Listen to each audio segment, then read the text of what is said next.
जेव्हा तुम्ही काही गोष्ट प्रेझेंट करताय, स्लाइड्स प्रेझेंट करताय, तेव्हा जेव्हा स्लाइड चेंज करता, तेव्हा 20-25 सेकंद थांबा.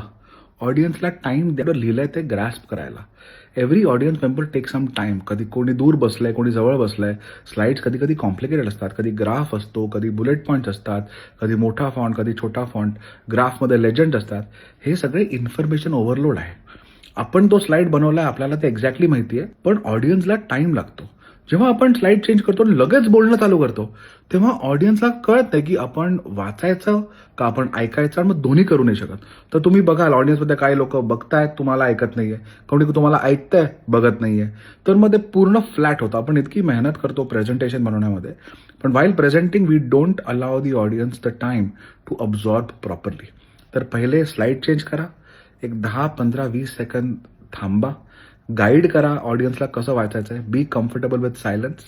And once you are sure that the audience has grasp on the slide, then you can start talking about it. आणि जेव्हा तुम्ही प्रेझेंट करताय, तेव्हा स्लाइडवर जे लिहिलंय त्याला परत बोलण्याची काही गरज नाही आहे. At that time the audience is absorbed. Now you should give your perspective. You should give your so what, की आता ह्या स्लाइडमधनं मी काय सांगतोय, how does it bind to my overall story. Simple tip on presentation.